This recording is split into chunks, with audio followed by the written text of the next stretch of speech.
It's been a long time since I did an updated version of Operation Gladio 101, and I have learned so much since the original one that I did that's posted on my Rumble channel. So I thought I'd take this opportunity to do that.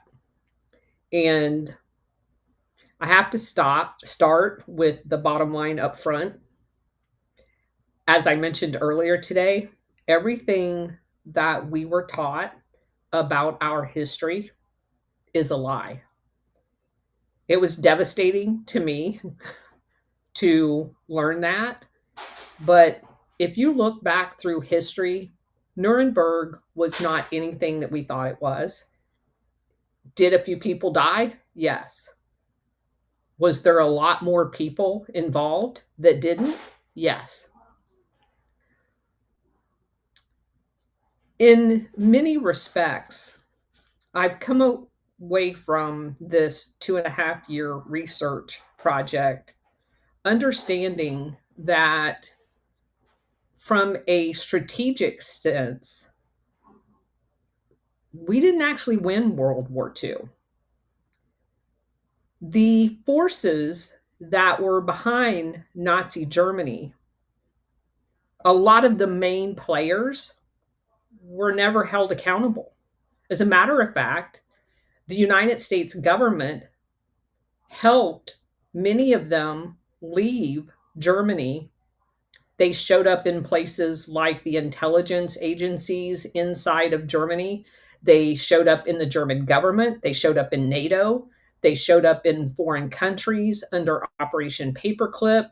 But worse yet, some of the most evil, vile people that operated inside of Nazi Germany was spread across the entire world. And we keep coming across them in our Operation Gladio research. You definitely get the impression that a covert war went underground and was continued covertly.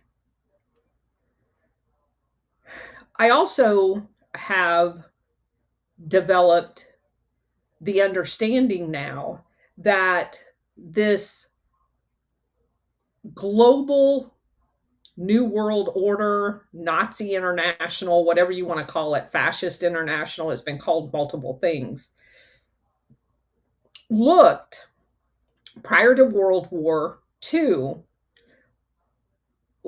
and I use the word oligarchs to represent bankers, industrial leaders like the Rockefellers, bankers like the Rothschilds, all of them. I refer to them, as you guys know, as the international syndicate. They formed, prior to World War II, companies like the British East and West Indies, the Dutch East and West Indies. They manifested themselves as international companies across the globe. Prior to World War II, they had to use their own intelligence and their own paramilitary to go into countries to colonialize them. And obviously, this went on for hundreds of years. When World War II was over, there was this mass effort to take what had been intelligence functions in corporations and put them under governments.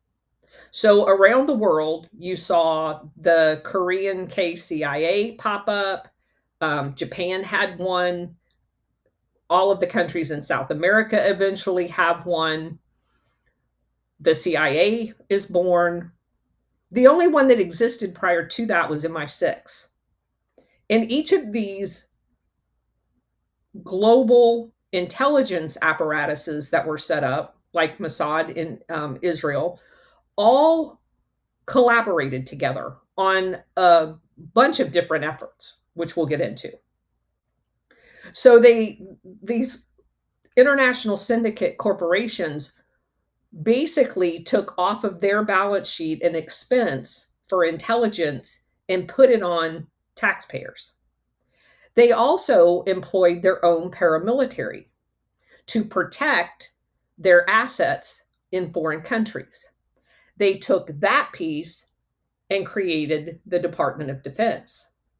They set up specialized units, which were later used to protect their interest, in many cases unbeknownst to the people that were doing it.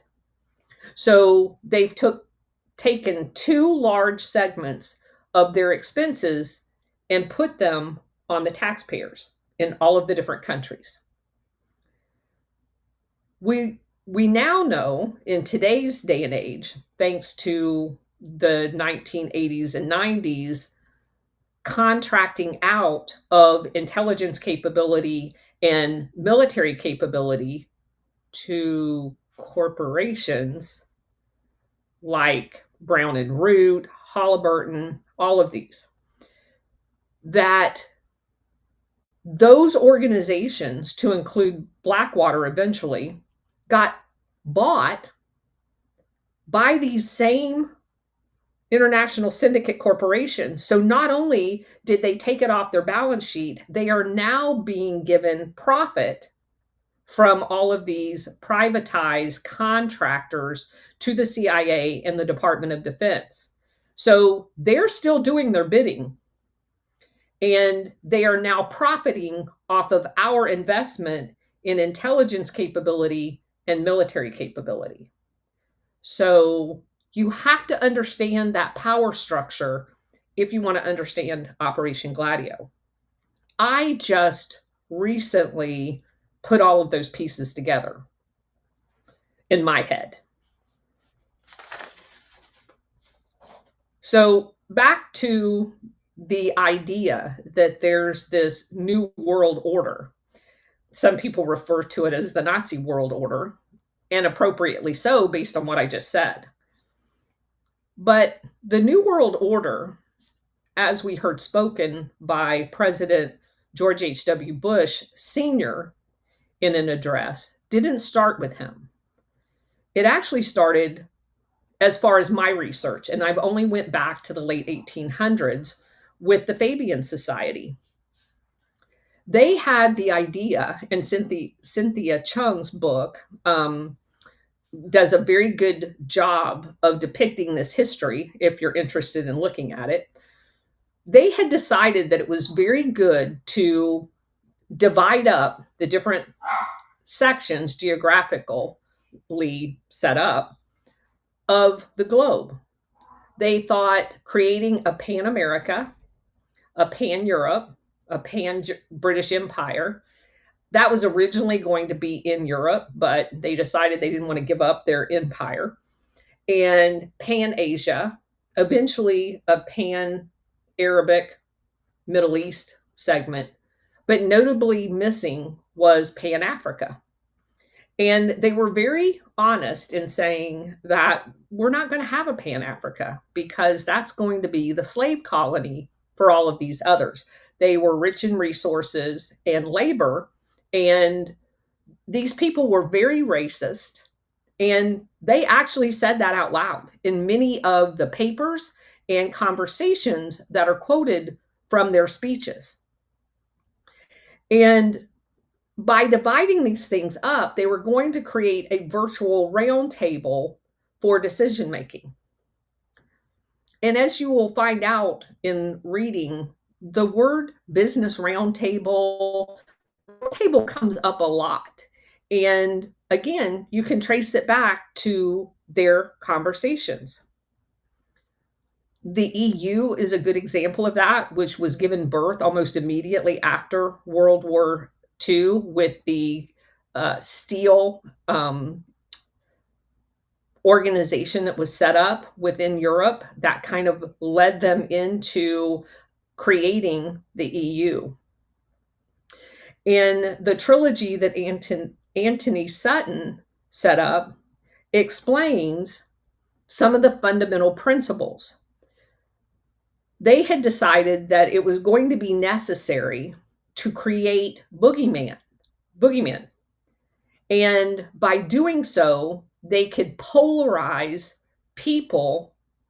They could use propaganda, psychological operations, which of course Tavistock is notorious for being the origins of much of what we see in psychological operations. That if you created communism, the Bolshevik Revolution, and Hitler, the fascist, we could convince people, even though they're both dictators and they both have total government control, that somehow they're polar opposites. So we're going to create this left and right paradigm where the Bolsheviks are going to be on the left and the fascists are going to be on the right. And that basically gave birth to this idea called the third way, where they will use those forces to push all of us into compliance and out of fear. Fear becomes their biggest manipulator. So you can create this left and right paradigm, and you see it play out in almost every aspect of life today. You don't want to be too far that way, and you don't want to be too far that way, because you're going to get labeled a communist or a fascist, and that's like the worst thing that could happen. That's manipulation. Anytime people use those words, you're being manipulated. And another name for that is the I always pronounce this wrong. Hegel, the Hegelian dialect, where you can create these two opposites and then synthesize people into the area that you want them to go. I also want to point out that they use basically three elements of power to do this. They use political by creating parties. They use economic by creating organizations like the IMF, the Bank of International Settlements, and the World Bank. Those all came to prominence after the World War I with the Bank of International Settlements, and then after World War II with the IMF and the World Bank.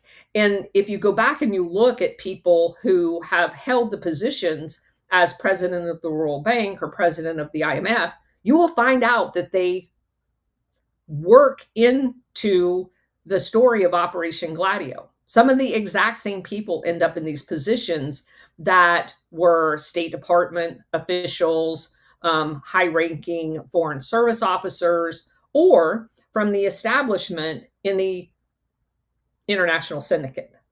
So they control all of those levels, levers of power. You also have the military. NATO obviously was set up after World War II, but CETO and the organization OAS, Organization of American States for the Western Hemisphere, was set up as well. They are used to control countries within their sphere of influence. And of course, this is when we get to the story that my husband brought to my attention, where by generating chaos, you are able to control people. That's where terrorism comes in to play. So he one day came up and said to me, "Hey, remember the program that we watched growing up called Get Smart? The two entities, the good guys, were called control. The bad guys were called chaos. So you create chaos so you can control people. And what we were supposed to get out of that is it's our job to get smart to these operations and not allow them to happen." Obviously, some of us fell short. Next, I want to point out that even before World War II was finished, there was a secret meeting that happened in Italy. It was called Operation Sunrise. That meeting had some very critical players long term. One of them was Major General at the time, Lyman Lemonsker. Another was Alan Dulles, who we know moves on to be the CIA director. The Nazi that they were meeting with, there was a couple of others there, was Karl Wolff. Wolff was intimately involved in the werewolf units, which were the original stay-behind units in World War II for Hitler. Also there was UK General Terence Airey. So UK was in it from the beginning. So this meeting's real purpose was to basically present to both the UK and the US that they had this extensive stay-behind unit organization that Hitler had set up, and Reinhard Gehlen, who was also a general in the SS, and Lieutenant Colonel Otto Skorzeny, a trainer for Gehlen, was intimately involved in setting up this intricate stay-behind unit throughout every country that the Nazis occupied. And as I pointed out many times, one of the prized segments of the stay-behind unit was planted in Ukraine. And Ledbed and Bandera, all of the people, Stetsko, that the current Nazis in Ukraine pay homage to, were those people that set up Operation Gladio style stay-behind units in Ukraine. And they still today use their Nazi symbolism as part of their organizations. The Azov Battalion, Right Sector, kind of grew up from that stay-behind unit concept. So they mapped out and basically sold, if you will, this network in exchange for their freedom. So it was arranged that General Wolff, even though he was intimately involved in some heinous crimes during World War II, was not going to Nuremberg. The same thing happened with Reinhard Gehlen. Now, Lieutenant Colonel Otto Skorzeny did show up, but he was acquitted. And that was all prearranged. That's why anyone telling you that we need Nuremberg 2.0 is crazy. Nuremberg was not an accountability. It was a show trial to placate a bunch of people. So we know that Gehlen, General Gehlen, Nazi, was dressed up in a US military uniform and flown into Washington, D.C. to be debriefed about the stay-behind units in Eastern Europe, which was his area of expertise. And with that, he is returned back and placed eventually into the West German chief of intelligence position to be Alan Dulles's counterpart. That was called the German BND. So another aspect in the immediate aftermath of World War II was a company that eventually becomes named Crypto AG. The man that created the technology to encrypt communications under Crypto AG was originally from Sweden.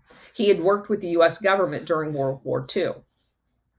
As a result of that, they took this man and placed him over in Switzerland and created this company.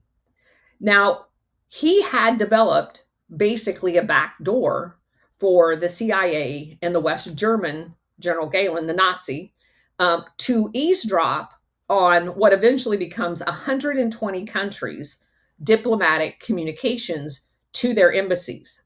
So if you're Egypt and you bought this equipment, which they did, if you're Iran and you bought this equipment, which they did, everything that the country of Iran was sending to their embassies around the world was being spied on by West Germany and the CIA.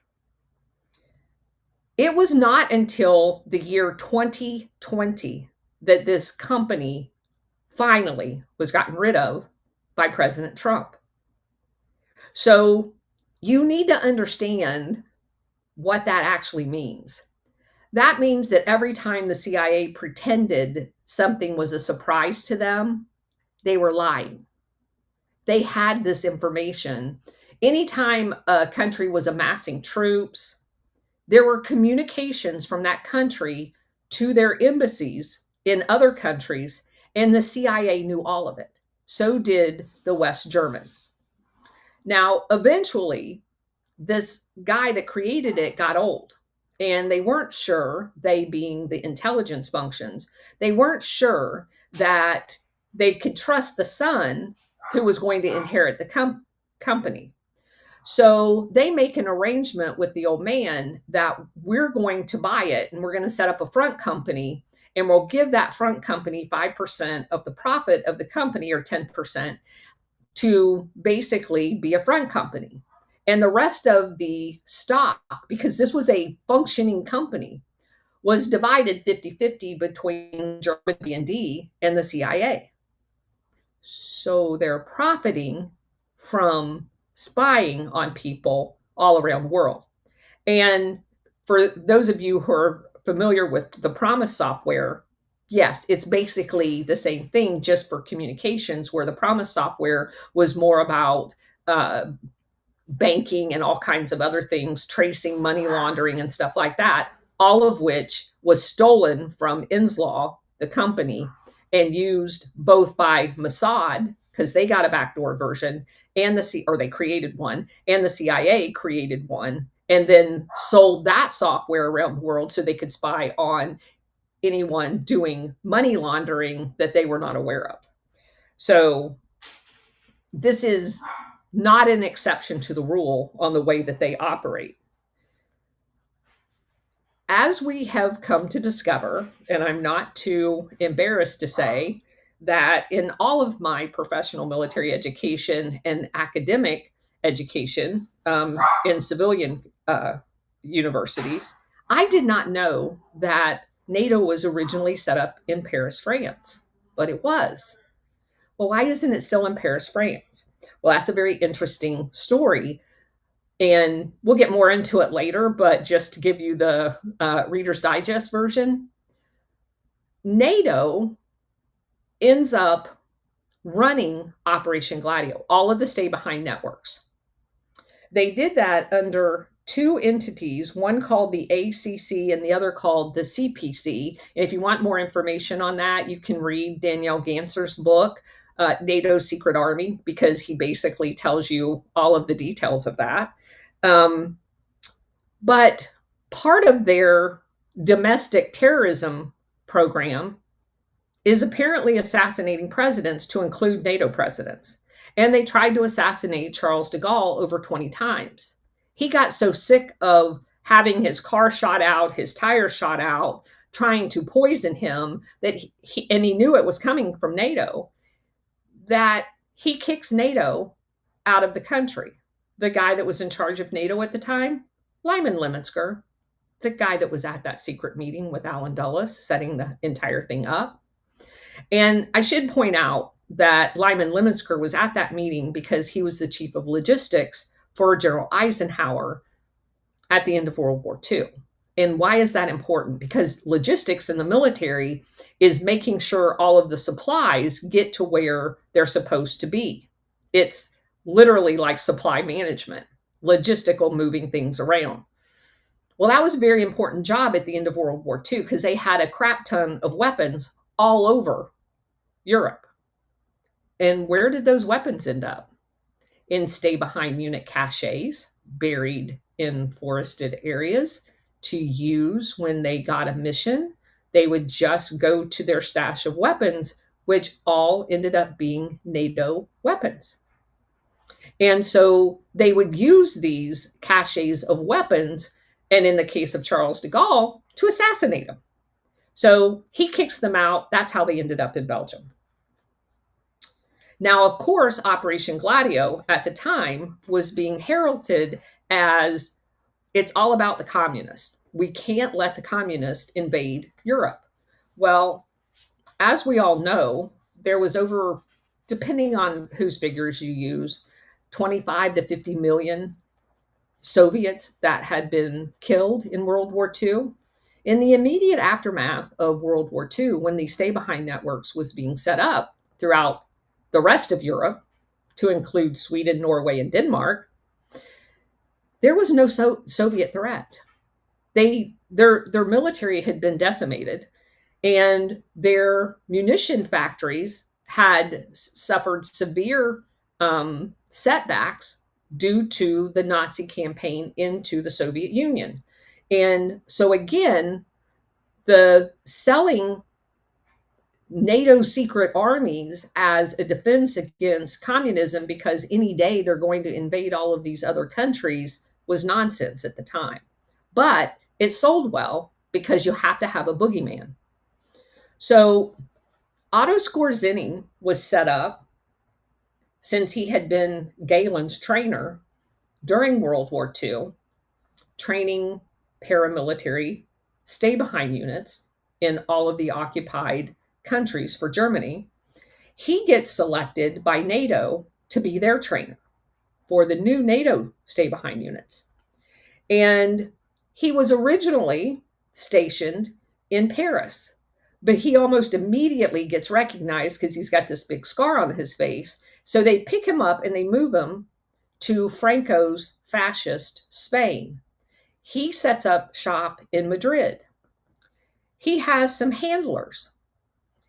The CIA used junior military attaches in Madrid as pass-throughs for communication to Otto Skorzeny.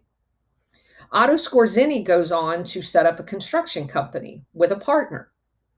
That construction company, it just so happens, of all the construction companies in Spain, they get the contract to build out all of the new, because again, Spain was fascist. They're not a democracy. We didn't have air bases there. We didn't have military bases there at all.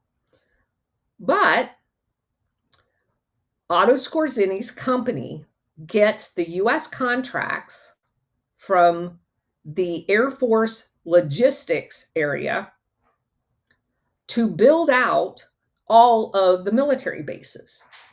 What was actually built was way in excessive of what it took to actually build those. And it does appear that that difference in what it cost to actually build them and what Otto Skorzeny's contracts was for was a covert way of channeling funds to Otto Skorzeny under the guise of military construction. Now, that's not to say we didn't get bases. We did, but they were excessively expensive. So Otto Skorzeny's fat, dumb, and happy in Spain, and he sets up a whole bunch of what amounts to terrorist training camps on the border of Spain and France. And so all of the paramilitary stay-behind unit personnel are channeled through several different bases. Now, we've tracked those bases to the Canary Islands, to Sardinia, which is an island off the coast of Italy, and to Spain. So they specialized in different things. Like Sardinia was used primarily to teach people how to kidnap people. The Canary Islands did a lot of the underwater operations on how to conduct them, like boarding boats and that type of thing. The training camps in northern Spain was really the assassination piece of this, torturing people, that type of thing. So, what we also need to cover at this point is so that you can understand that most of what we've been told about our history is just simply not true. One of the major functions of the Marshall Plan post-World War II was actually funneling money to the stay-behind units creation because they didn't have another funding source at the time. So we're going to create this elaborate Marshall Plan, and we're going to use the European Recovery Program, along with another aspect of the Marshall Plan called the Special Procedures Group, that was administered through the Mutual Security Agency, which was part of the Marshall Plan. And we're going to covertly use those monies to pay for the equipment and the training of these stay-behind units. They used the money for weapons, radio gear, salaries, and each of the caches had explosives in them and a certain amount of gold so that they could operate independent of any infrastructure when they went on missions. This money was also laundered through the Banca Nazionale del Livorno in Italy, the Institute Opere Religioni, which is the IOR, or the Vatican Bank. And the Vatican Bank is used a lot in Operation Gladio, especially on the drug side for money laundering. They were money laundering billions of dollars, which we'll get into. By 1951, the Office of Policy Coordination, which is Frank Wisner's organization.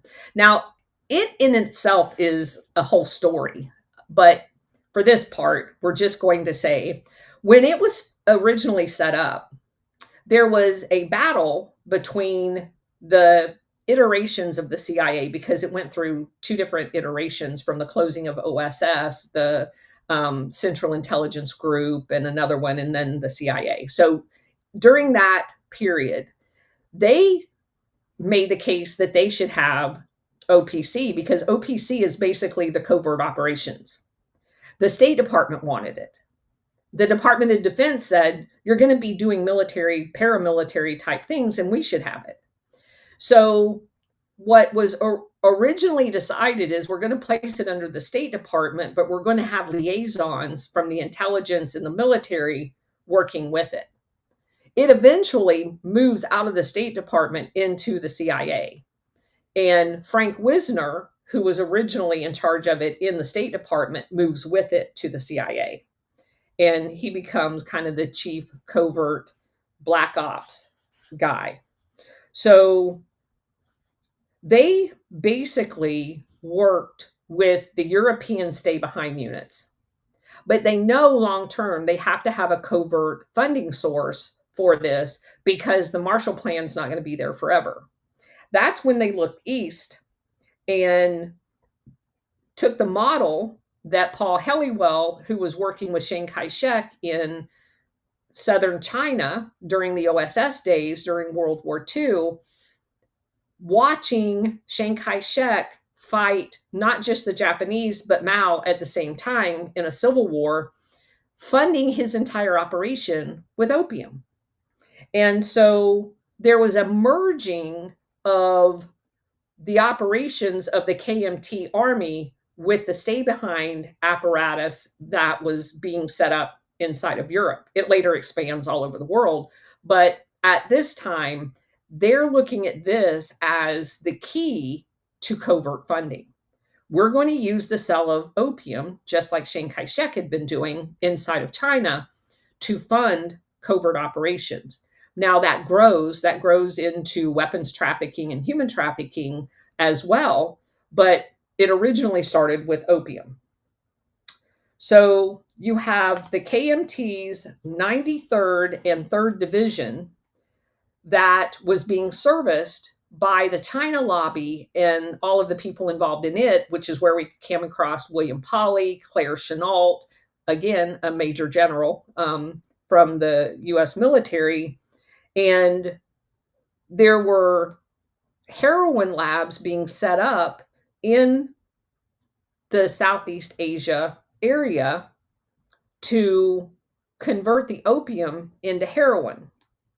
And the Civil Air Transport, CAT, which later becomes Air America and a proprietary for the CIA, was doing a lot of the transporting.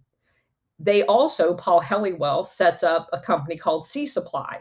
so that they have shipping and air ability to move opium around the world, independent of anyone else. They use the Corsican mafia originally because they had a particular scientist there that had set up a lab that no one could replicate the number 4 quality heroin that this man was producing. And so that's the reason why we agreed to put the French back into Vietnam after World War II instead of going with Ho Chi Minh, who, by the way, was not a communist at the point. He wanted a constitution in a unified Vietnam. But we decided that's not going to work if we're going to control the opium flow in Southeast Asia. We need a foothold in Vietnam. So we were going to put, and we did, agree that the French could come back after World War II into, they'd been kicked out by the Japanese, into Vietnam and recolonialize it, which seems to be completely opposite of what we would be doing as a country. We certainly wouldn't be supporting the recolonization of a country, but we did. So the French, who has the lock on number 4 grade heroin because of the Corsican mafia, we want the French in. Eventually, I won't say we aided, but there was a lot of shenanigans going on in Vietnam, which leads to the defeat of the French, and they're leaving. And of course, we came in immediately and took over that operation. And just as there was the wiping out of the Corsican mafia, once Sicily had gotten a chemist that had the same capabilities of generating number 4 heroin in Sicily, there was this sudden crackdown on the Corsican mafia, and they all got killed. So now the CIA monopolized the entire pipeline from Southeast Asia into the United States, using, of course, Cuba as a processing hub. So there you go. These proceeds end up being used for Southeast Asia. They primarily used the Nugent Hand Bank. It was just across the water in Australia. And you have Nugent, the lawyer turned banker, out of no apparent reason, like Helliwell was a lawyer who turned banker too with Castle Bank. And BCCI, which when we move these operations eventually lose Vietnam and we're moving them to Afghanistan, BCCI grows up and becomes the 7th largest bank in the entire world with 0 assets because they're a money laundering operation for this entire thing. So they create fake banks with real life people putting their money in there, which eventually all go bankrupt because they're designed to do that so that you can do away with the evidence. And Nugent Hands in Australia, BCCI, was originally a bank in Pakistan, and it's always advertised as a Pakistani bank, but it actually wasn't headquartered in Pakistan, nor ran out of Pakistan. It was ran out of the city of London. And if I remember correctly, its charter was actually in Luxembourg, which is a notorious money laundering country because they have no banking regulations, basically. So this banking system, because by now it is such a multi-billion-dollar industry, they've far surpassed the Vatican's ability at the IOR, Vatican Bank, to money launder all the money, because it's like tens of billions, if not hundreds of billions of dollars that is being generated through weapons sales, drug sales, and human trafficking. So what happened in the island of Formosa that changed its name to Taiwan? So Chiang Kai-shek eventually loses to Mao, and he's kicked out of China. Well, They're not going to give up their opium business because it's funding all these covert stay behind units. So the CIA decides to move him to Burma along with his KMT army. And they set up opium farms there too. The Burmese eventually get tired of the ruckus that they're creating and they kick him out as well. So they have to have a place to put him. Formosa's this Chinese island. Chiang Kai shek is a Chinese general. Just makes sense to throw him over there. And they do. And Chiang Kai shek almost immediately, because the Formosans don't want to have anything to do with the CIA, they don't want to have anything to do with Chiang Kai shek and his opium, they start rebelling. So Chiang Kai shek declares martial law, kills a whole bunch of Formosans, and rules by edict for the next 40 years, both him and his son. And he was allowed to do that because we had an entire industry pop up called the China Lobby that had some very famous people involved in it that basically lied to the American people, to include General MacArthur, by the way, because he's still hanging out in Japan at this point, to say that Chiang Kai shek is running a democracy. It wasn't a democracy. People were being bayoneted in front of the State Department, and that was revealed in declassified cables. So here you have a Chinese general sitting on a Chinese island, and we're just going to change the shingle.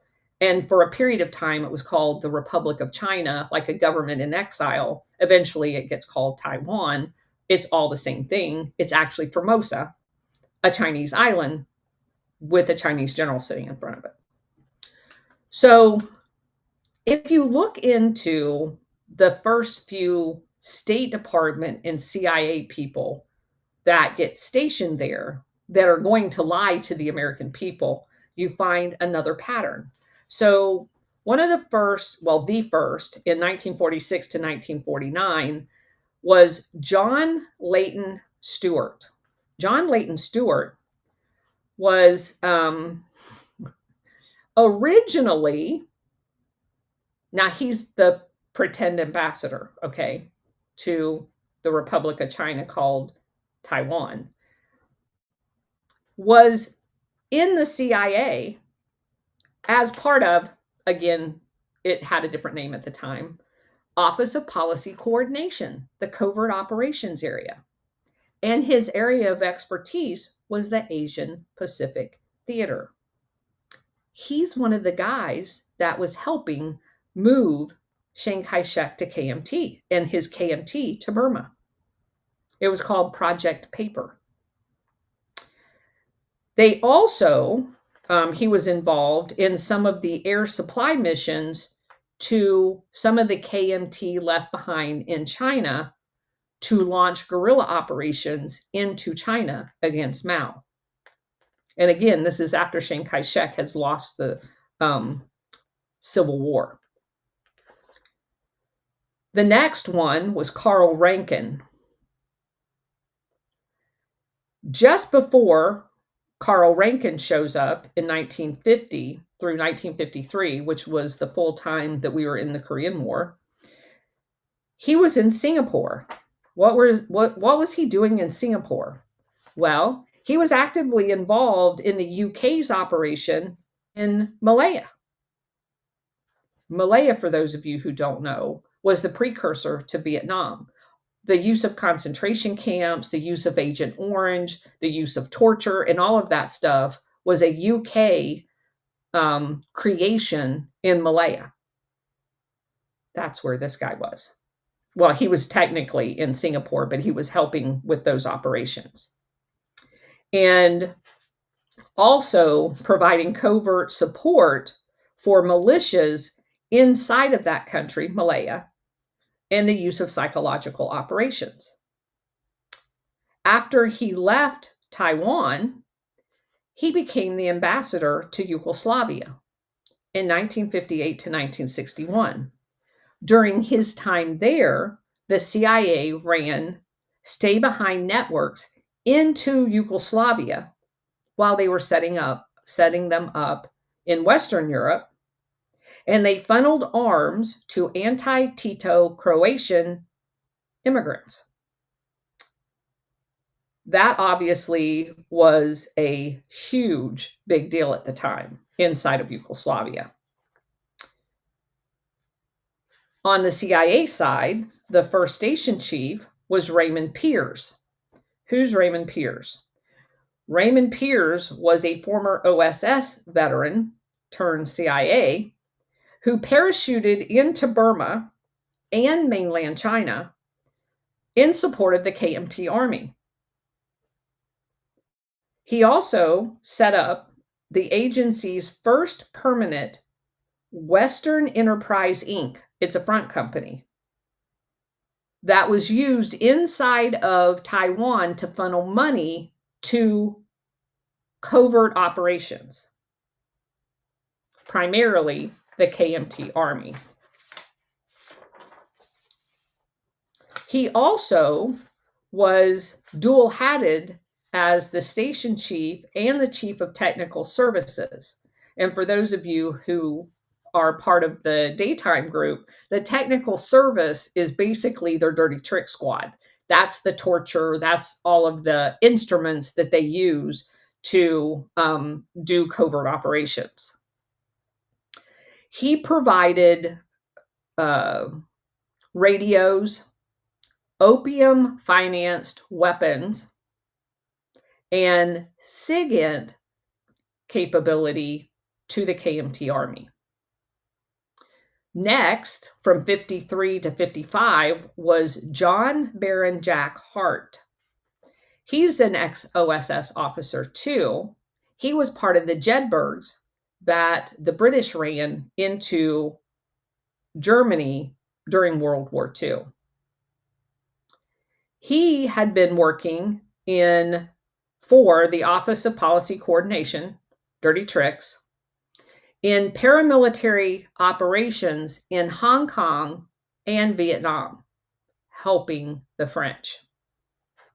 He moved to he moved the station headquarters to a new compound to co-locate the CIA agents with the U.S. military advisory group that was stationed in Taiwan, helping with the operations against mainland China.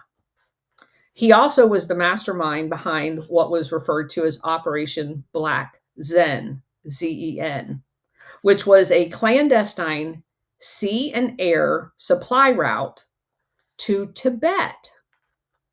You know, back when we were aiding the Tibetans to rebel against mainland China by flying some of them to Denver and training them to be terrorists and then reinserting them into Tibet. Yeah, same operation. Next, in 1955 through 58, William Broe, B-R-O-E, who viewed Rankin, the original guy, as his mentor, was actively involved in the putting down of the resistant forces in Philippines after World War II, who wanted their independence from being a U.S. colony, and set up what was referred to as the Red Dragon, which was the logistic pipeline to ship weapons around all of Southeast Asia. He also expanded Taiwan's SIGINT capability under an operation called Cyclone that created listening posts all around China, and also coordinating setting up what was called Black Iron Mountain Psychological Warfare School to send the Asians to teach them how to conduct psychological operations. He also signed off on the first training of special forces from a newly built school outside of Taipei, turning Taiwan into the CIA's forward hub for future Indochina and Indonesia sabotage schemes. And of course, you can't leave Taiwan without talking about the Political Warfare Cadre Academy, which was founded in 1951 as soon as we set Chiang Kai-shek up in business on the island of Formosa, now called Taiwan. Its mission, as stated in their own literature, ideological warfare, psychological operations, counter subversion, run jointly by Chiang Cheng-kuo, which was the son of Chiang Kai-shek, with CIA advisors from the CIA station. It was designed to be a 3-year course plus 6 months training in special operations ran by the U.S. Military Advisory Group and the CIA's Technical Service Division. The curriculum included guerrilla tactics, stay-behind networks, propaganda, assassinations, narcotic finance logistics, taught by OSS, former OSS, and CIA instructors. And what's really interesting is where you see these people show up. One of the graduates, Lieutenant Colonel Lee Sing-ming, who graduated the political warfare cadre in 1956, shows up in Italy. Not kidding, Italy. He becomes a liaison to the P2 Masonic Lodge. That's the secret meeting place for all of Operation Gladio leadership to hide behind. He supplied Beretta submachine guns and C4 for the 1969 Piazza Fontana bombing. Major Chen Wen-ho was a 58 graduate, and he also did some duty in Rome. He was there from 1972 to 1975 training Norden Nuovo, New Order, cells in false flag bomb making. And for those of you who's followed me for a long time, you understand that New Order was one of the segments of Operation Gladio inside of Italy. They also, some of these political warfare graduates, show up in Latin America as part of Operation Condor. Lieutenant Colonel Hoseo Min Zen, a 1960 graduate, became an advisor to Pinochet and the DINA, which was their national police / intelligence / torture / disappearing people organization. He was there from 1974 to 1978. He ran Interrogation Center Villa Grimaldi and coordinated the cross-border hit teams that murdered ex-Chilean ambassador Orlando Ladier, who we know also had Cuban exiles working with them. Captain Sei Li Fu, who graduated in 1961, became a special advisor to Argentina's SIDE, which is their version of DINA.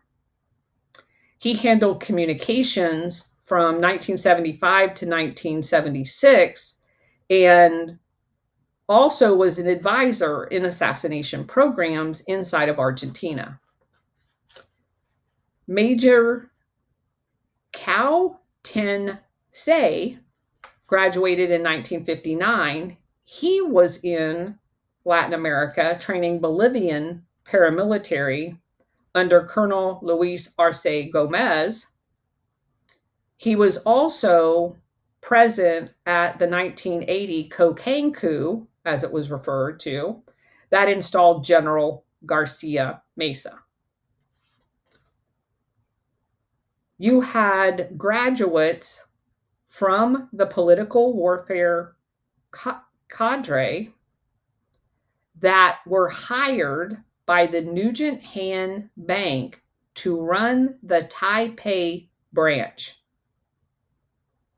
laundering heroin dollars from Burma and channeling them to Latin America juntas to buy weapons. Nice group of people.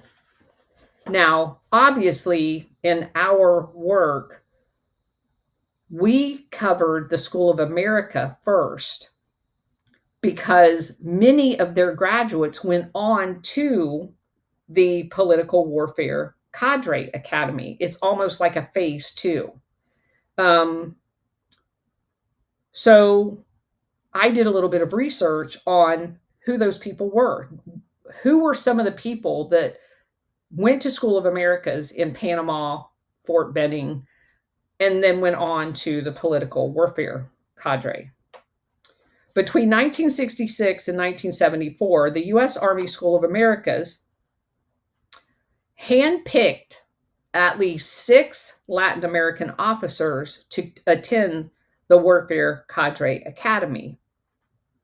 Lieutenant Colonel Jose Martinez from Argentina graduated the School of Americas in 1965 and went to the Political Warfare Cadre in 1967.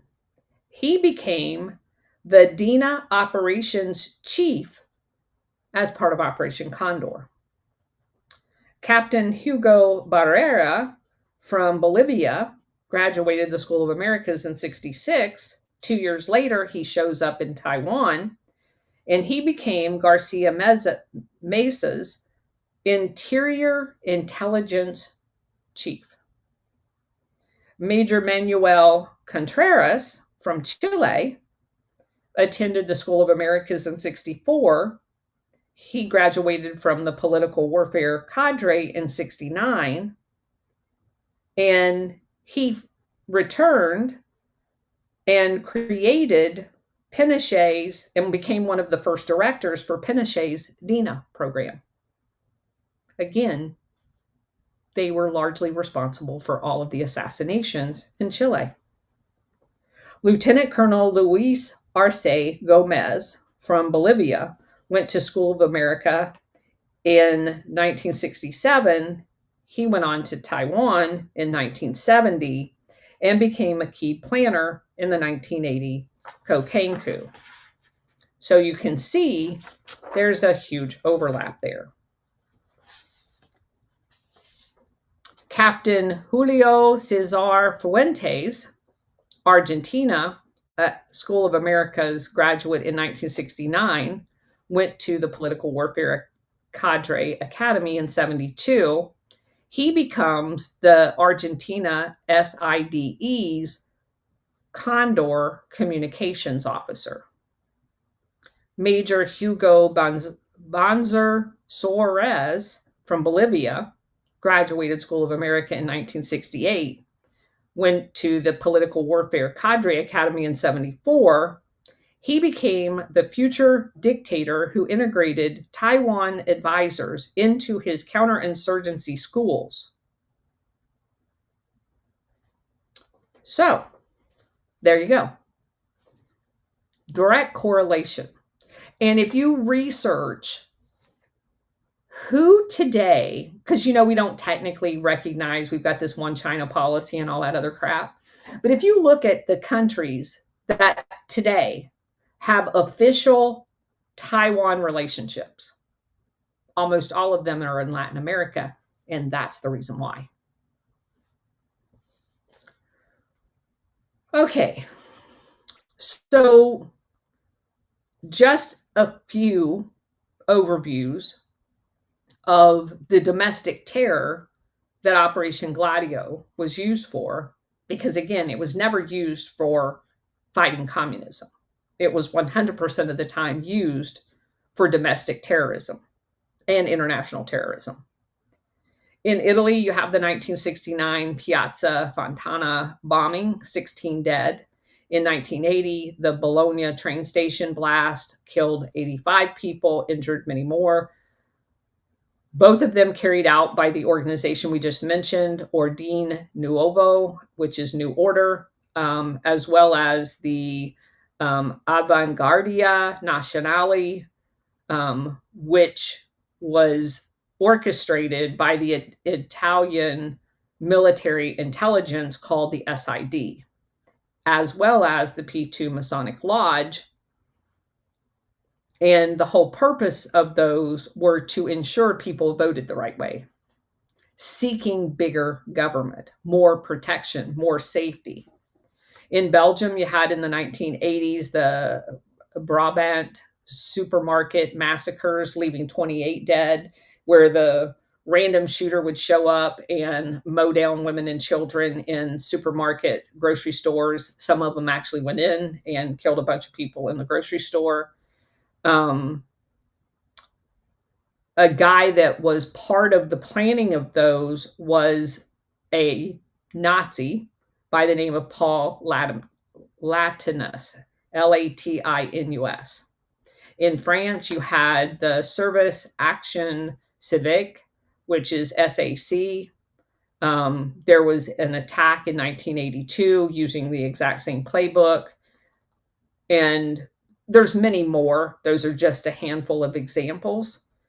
Some of the international operations, if you go to Operation Condor, you find obviously the 1973 Chilean coup and Pinochet's DINA, Argentina's SIDE, as part of Operation Condor.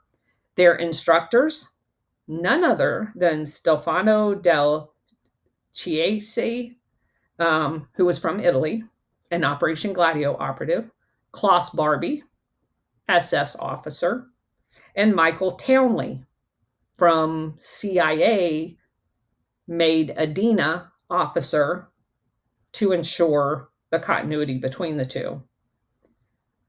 Condor's assassination squads that killed Orlando Lettier in DC, Carlos Prats in Buenos Aires, Bernardo Leighton in Rome, basically using Gladio weapons from their caches across the world. You had the Cuban exiles, which of course were our Gladio, that also assassinated diplomats from Chile in Mexico City in 1976. What's an interesting aspect of that one is they left Mexico City flying leased C-123s, which was ours, and later used, those exact aircraft were later used in the gun running to the Contras. So you can definitely see how all of these things operated together.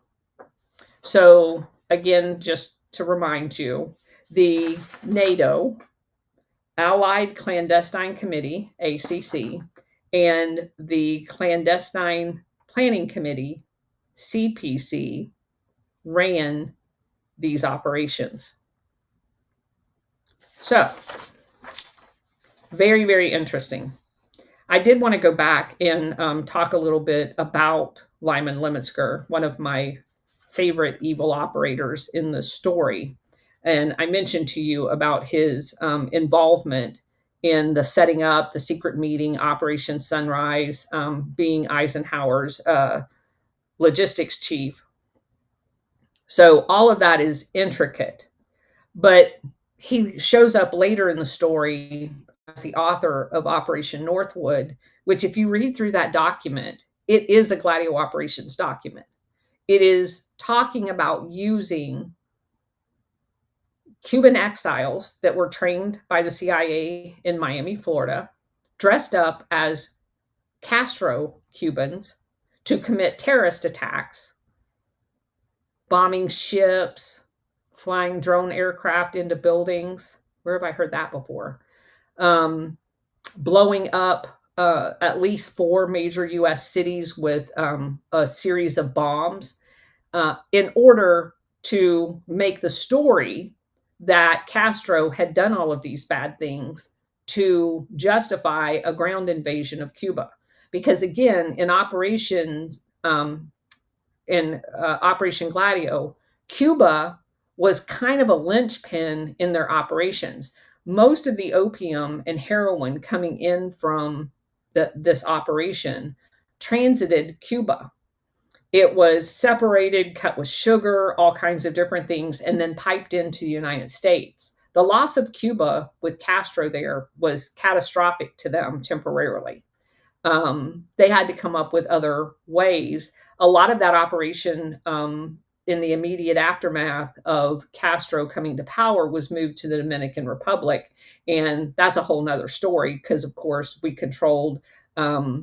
eventually install a dictator there as well. And you find a lot of the same operators transiting the Dominican Republic off and on throughout the follow on to moving that operation out of Cuba. It eventually goes to Panama and Colombia and several of the other countries in Latin America, to include actually growing it here, because we had much more control because we basically controlled those governments down there.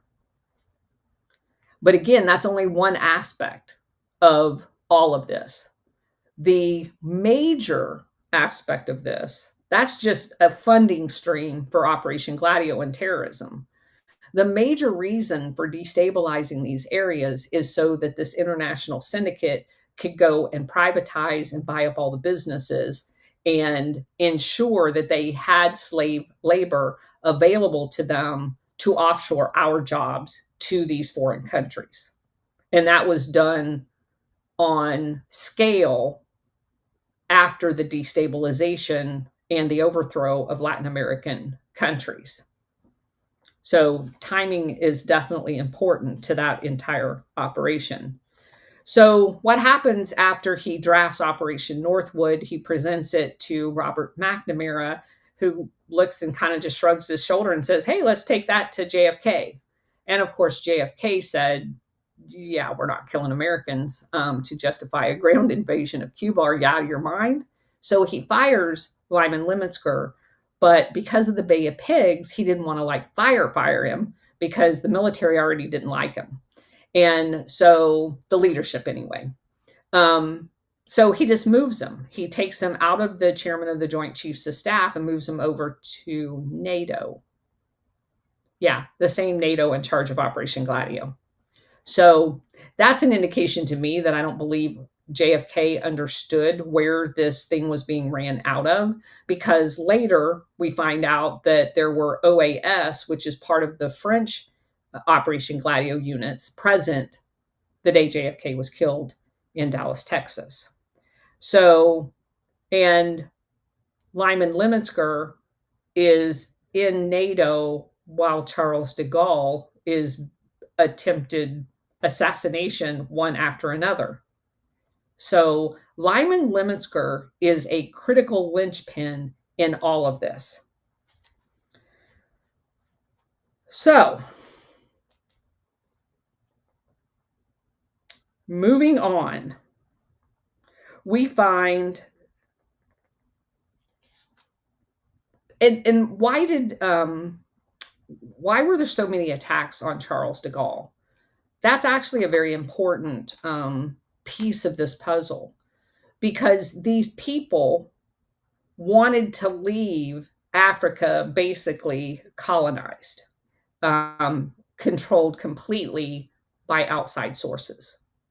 And at the time, Algeria was fighting for their freedom from France. Charles de Gaulle was in favor of granting them their freedom.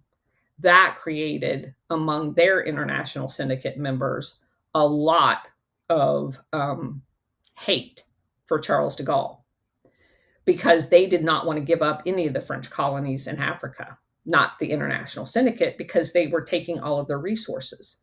So JFK had communicated with Charles de Gaulle and was also very supportive of giving Algeria their freedom.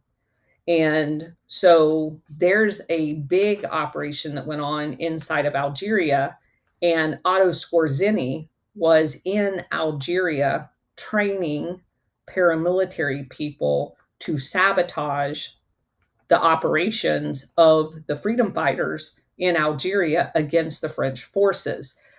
So he's training the French forces to sabotage these freedom fighters.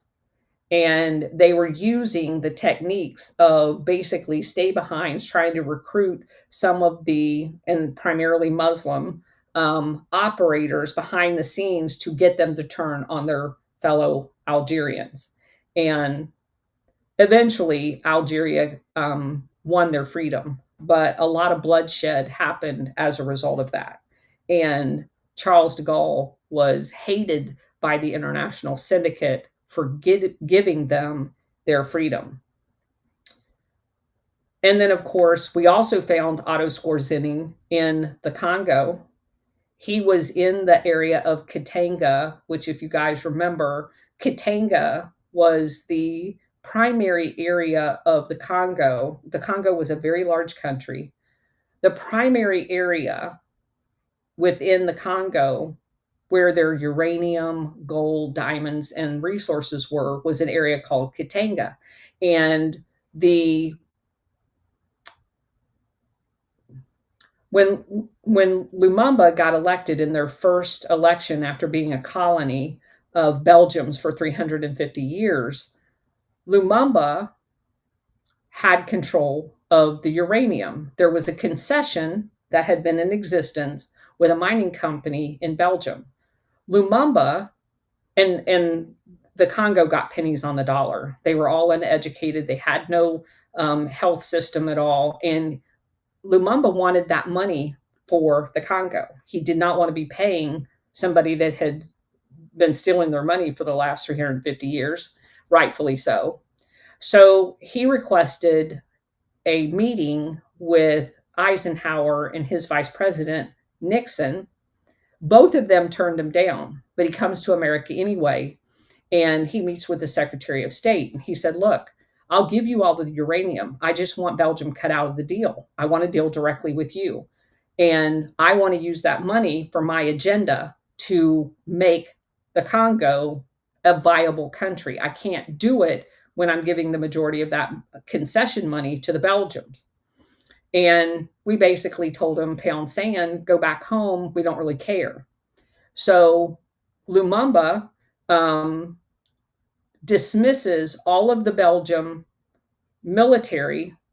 And for some reason, the Belgium had told Lumumba that you can replace all of the enlisted people in your military, but all of the officer corps are Belgium officers and they're not leaving. And Lumumba was like, the hell they're not. Get out. I'm not doing business with you anymore.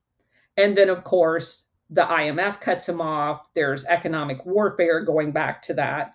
The CIA immediately starts recruiting the president, which was largely at that point a ceremonial position. The prime minister was in charge. And they co-opt him, Mobutu, and basically bribe him to fire, which he doesn't even have the authority, the prime minister. And then they kidnap Lumumba. And 3 days before JFK comes into office, with no foreknowledge that any of this was happening during the transition period, Eisenhower signs a finding to kill Lumumba.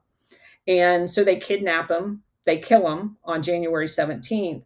And it's a couple of weeks into his presidency that JFK even finds out any of this happened. We also know by reading Major Gammis's book on Otto Skorzeny that he was intimately involved in all of these operations, because Katanga, in the middle of all of this turmoil, starts a civil war with the Congo. So Lumumba needs weapons. The US isn't going to give him weapons. NATO's not going to give him weapons. So who's his only person to call? The Soviet Union. When he made that call, Eisenhower labeled him a communist for making that phone call after he'd been cut off by everybody else. And the Soviet Union tried to help him, but by that time it was too late.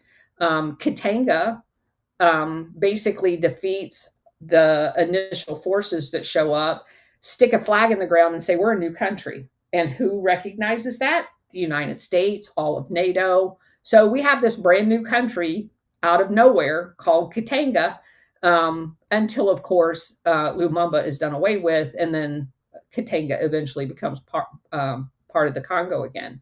And their name is changed to Zaire and blah, blah, blah. So a lot of the rest of the history goes along. But the important part of that is understanding how this is tied to this entire operation, because you have the same players. The CIA station chief drove around with Lumumba's body in the back of a car for 2 weeks. And he eventually gets boiled in acid because they don't want anybody finding his body. And we don't even find out about that part until a Belgian NCO within the last several years comes up with the gold tooth that was taken out of what was left of Lumumba and returned it to his family in the Congo. That's how we found out about that part. So a horrendous story, but illustrative of how this entire operation works, and the fact that it was a global operation. It was not confined just to Europe, which most people believe it was. It was not. You find these same operators all over. As I mentioned, the Cuban exiles being our Operation Gladio, you find them in Nicaragua. You found them in a lot of Operation Condor in Latin America. Felix Rodriguez was in El Salvador. He was part of Brigade 2506. He visited several countries down there, but basically all surrounding Nicaragua, because that was the Contra operation where we were trying to overthrow the Sandinistas in Nicaragua. And we were selling weapons via Israel to Iran. That's how you get to the Iran Contra. That involves all of this as well. Reagan had activities going on in Angola. Who shows up? The Cuban exiles. So it's all part of this global destabilization, put in the regime that you want to deal with, and extort all of their resources for the international syndicate. As we found out in the recent book, Hidden Terrors, the CIA was actually running an operation of performing HR functions for this international syndicate. One of the companies doing business in Uruguay would give the CIA desk chief, Philip Agee, a list of people to run through the CIA to see if they should hire them or not. So the CIA is literally working for these international oligarchs as an HR function. So we also have Paul Helliwell that shows up as part of this overall operation as well. Like, for example, his sea supply operations. He runs the Thai consul in Miami. So why would Thailand have a consulate office in Miami? Because they're running all the drugs. The CIA paid the National Police Force, which, by the way, was part of Office of Public Safety too. The USAID Office of Public Safety went into Taiwan and trained all their national police, as they did like 50 some other countries. And the National Police chief was given $35 million to be able to have a blank check written to the CIA in every seaport and every airport to be able to go through customs in Thailand without anything being checked. So the drug shipments transited Thailand, and the guy who set up that operation with Sea Supply, with William Pauly, with the China lobby, and all of that in Southeast Asia is the Thai consulate guy in Miami.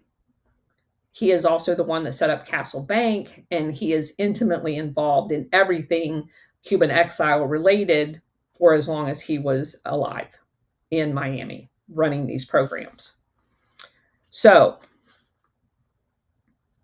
again, You go back to that original wiring diagram of the wagon wheel where you have drug trafficking, weapons trafficking, and human trafficking, all encompassing Operation Gladio, with blackmail as the grease that makes the wagon wheel turn. So these operations were allowed to run for decades without anyone knowing anything about them until 1990, because they had blackmail on everybody. You have in 1990, on the 2nd of August, Prime Minister Andreotti in Italy go to the Senate and make an announcement that yes, Operation Gladio exists. Yes, all these people were involved in it. And we promise, pinky swear, we're not going to do it anymore. And all of Europe was so outraged that he had basically, but at that point in Italy, it was beyond deniability. Lucio Gelli, the P2 Grand Masonic Lodge guy, had a list of over 800 people. That list had been exposed. His daughter had it in a secret compartment in a suitcase. The suitcase was searched. The list was revealed. So they were beyond deniability at that point. So he had to, he tried to limit the amount of information, but he got so incensed a few months later when all of the rest of the European NATO members denied they had anything to do with Operation Gladio and that the stay behind networks, and that obviously it was just something that the Italians cooked up, that he came back in public in November with a list of the attendees at one of the NATO planning meetings the month before in October and said, no, here's who attended for you, Germany. Here's who attended for you, England, Sweden, whoever it was that was in attendance. And he named names. At that point, it was undeniable Operation Gladio was exposed in Europe. You heard almost nothing about it in the United States. And why is that? Because on the 2nd of August, 1990, the invasion of Kuwait by Iraq happened. The week before that, knowing that Andreotti was going to be making this announcement, someone in the State Department decided it was fine for April Gillespie to tell Saddam Hussein, hey, if in the next few days you want to invade Kuwait, no problem. We're not going to attack you. We don't really care, because they had an ongoing oil issue going on. So he did. And he did so on the exact same day that Andreotti got up and announced Operation Gladio. And so for the next 6 months, especially here in the United States, we can't talk to the press about that. We're busy planning war. And so basically the next 6 months is the lead up to Desert Storm 1, and Gladio kind of conveniently got swept underneath the rug. Do I think there's a correlation? Most likely. Do I have any proof of it? No. But it's very coincidental that that happened on the exact same day.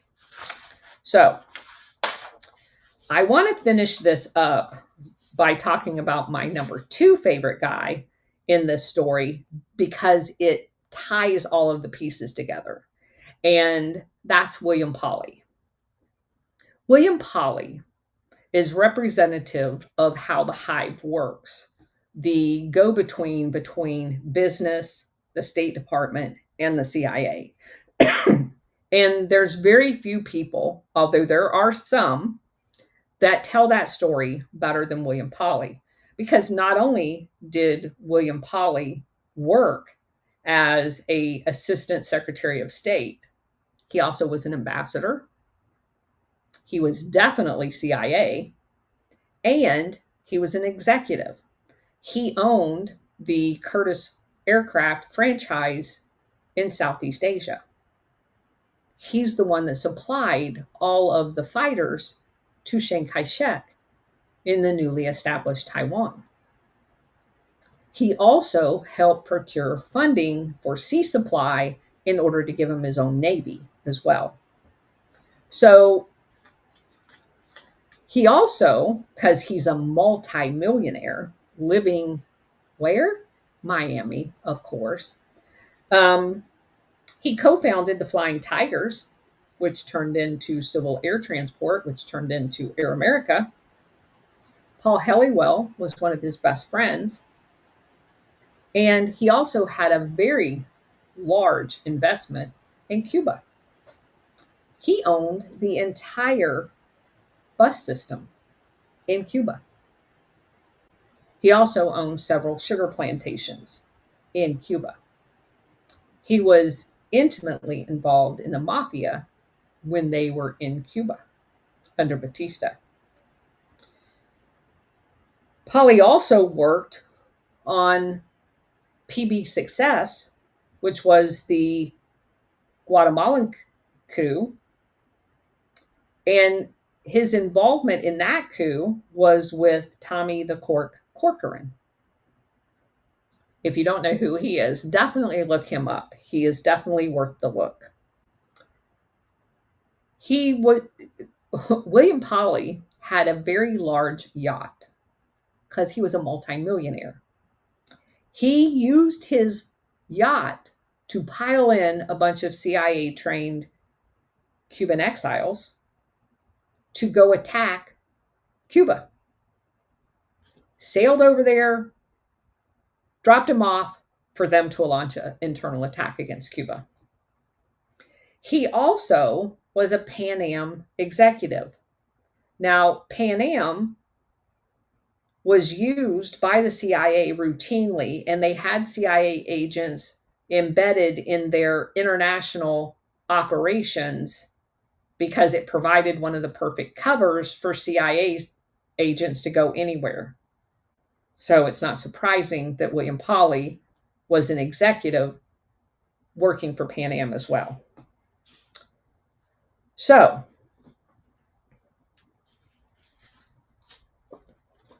I also wanted to add that in Legacy of Ashes, William Polly met with President Eisenhower at the time. William Polly was a registered Democrat, but that really didn't matter because this is a uniparty thing. Eisenhower said that they needed some fast cash to take to the Pentagon to buy 3 planes for the Guatemalan coup. William Polly left the White House, went to the bank down the street, withdrew $150,000, walked into the Pentagon, bought 3 planes that were used in the Guatemalan coup, and they were transferred to Guatemala.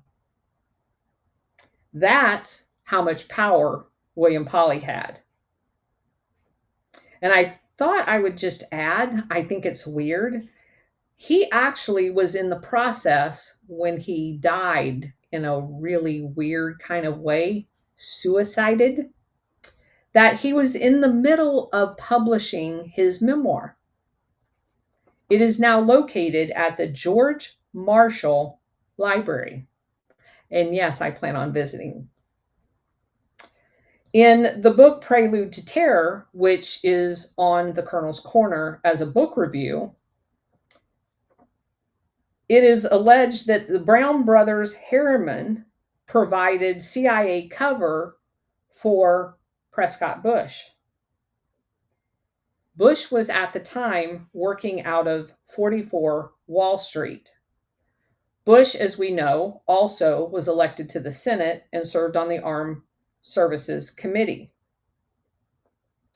And Bush was on the board of Pan Am at the same time William Polly was, which is really weird. And do you know what else they had in common? Later on, Zapata Offshore Oil, which of course was George H.W. Bush, William Polly was instrumental in setting up an oil deal for Zapata Oil with a Mexican oil company. That's really weird. Like, totally weird. In the Great Heroin Coup book, which I've read, we've not done a review on it, Claire Chenault, a guy by the name of Willauer, and William Polly, and E. Howard Hunt all were involved in setting up the heroin network, which we just talked about, out of Taiwan. And they were all in some fashion involved in the Guatemalan coup. Also involved in the Guatemalan coup was Lucien Koenig, who we first came in contact with as the French guy in Vietnam that basically gets bought out by the CIA. And while he is still pretending to represent the French and the French connection in Vietnam, he's actually working for the CIA. Also, the guy that we came across a long time ago, Warbell III, he was located outside of Fort Benning and outside of Atlanta, kind of in the middle of the two. He's the guy that was a weapons trafficker who ends up getting killed in LA with a whole bunch of shenanigans. That's a long story. But they also collectively were involved in supporting the KMT army for Chiang Kai-shek and worked with the World Anti-Communist League with a guy by the name of Carlos Marcello. And of course, you find all of these same people that were involved in the Bay of Pigs. And many of the same people involved in Watergate. Tommy the Corcoran was a lawyer. He had a law firm in DC. And one of his clients was none other than Cornelius Vander Starr, CV Starr, the guy we've talked about quite a bit on Alpha Warriors show. He's the guy that set up the insurance company over in China and eventually has to leave because Chiang Kai-shek gets kicked out. That company eventually becomes AIG. He also, CV Starr, under his insurance company, did a lot of business with the mafia, ran union pensions, all out of Tommy the Corcoran's law firm. He represented quite a few mafia people. His law partner was William Youngman. Corcoran's clients included United Fruit, Chiang's brother-in-law, TV Soong, Soong. He also was the lawyer of record for Civil Air Transport, which becomes Air America, a CIA proprietary. Corcoran was the pass-through from United Fruit because the Guatemalan coup was done on behalf of United Fruit. Corcoran was the middleman. He and William Polly are getting all of the resources together for United Fruit using the CIA to overthrow the government of Guatemala because the government of Guatemala wanted United Fruit out of their country because they owned all of the farmland. And the election was a mandate for the Guatemalan president to get United Fruit out of the country because they didn't believe, like we don't believe, that a foreign country ought to own their farmland. But that was not to be. Also, Tommy the Corcoran was involved in Double Check Airlines. Double Check Airlines, you guys may remember, was a CIA front company used by United Fruit and the CIA That is the company that hired the 4 Alabama Air National Guard people that went to work for the CIA to prepare for the Bay of Pigs down in Guatemala. They ran a big training base there to train Cuban exiles to be pilots, but they also had the 4 Alabama National Guards down there as instructors. They eventually ended up, there was more than 4, but 4 of them got killed because their planes got shot down because they ran out of Cuban exile pilots to fly the missions. William Pauley also worked as an arms dealer to supply the KMT outside of Congress's prohibition to do so, and he did it with Santo Trafficani and the Cuban exiles' help.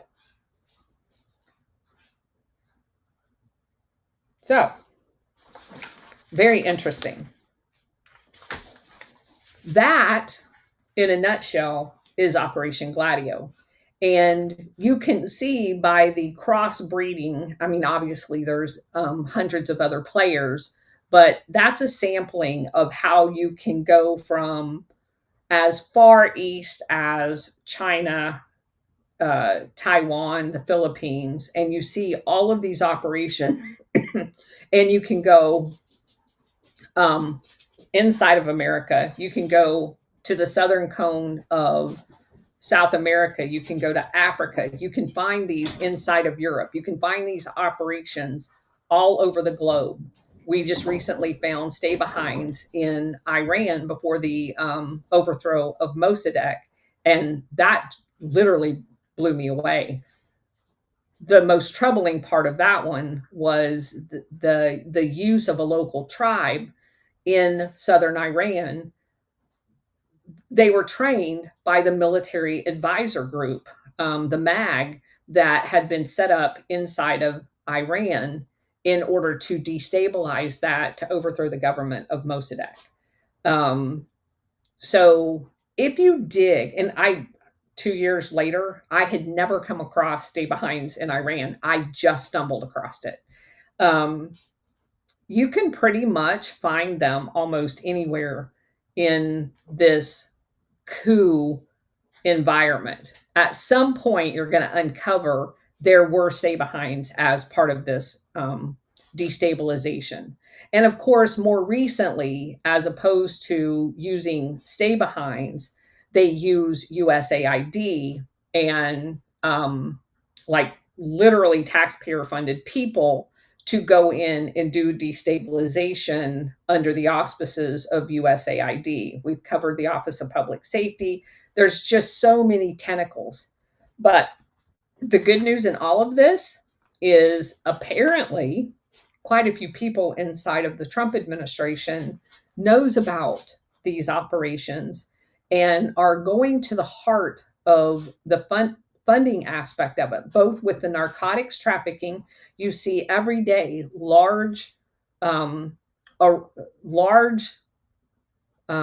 capture of illicit drugs being recovered inside of the United States, the takedown of USAID, the takedown of the Dinastris mafia family in 2019 by the Trump administration.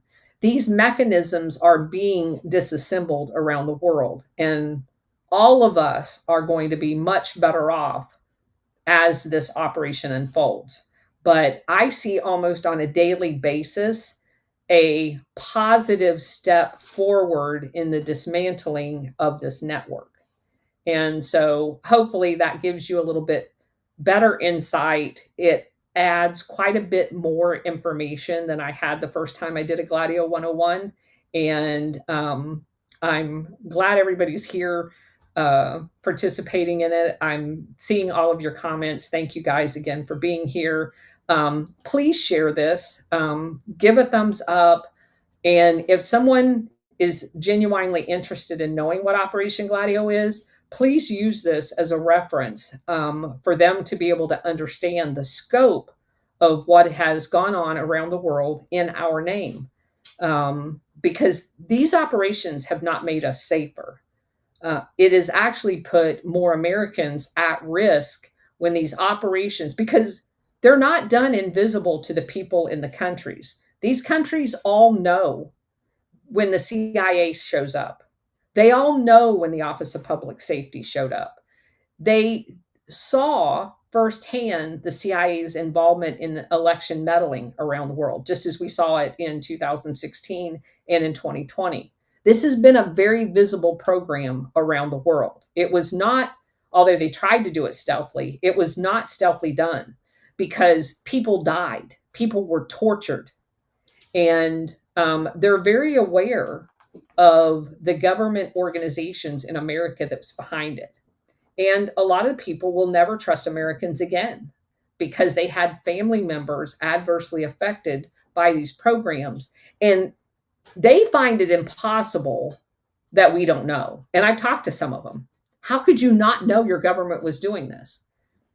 Again, I can tell you, I spent 30 years in the military. I had no idea that the military was involved. I had no idea that the State Department was involved. It is completely possible here because there has been a monopoly on the control of information. That didn't just happen. It is not just Democrats that did it. It was Republicans and Democrats that has done that and been involved in all of this. And so I just ask you to share this liberally with all of your friends and family so that everyone can understand, because I do think you, and I'm not saying people shouldn't travel overseas, but you need to be aware of this and take necessary precautions, because family members, I've read several books where people are, they just out and out say, I've read newspaper articles that they will never forgive America for the pain and agony that has been inflicted on so many people around the world.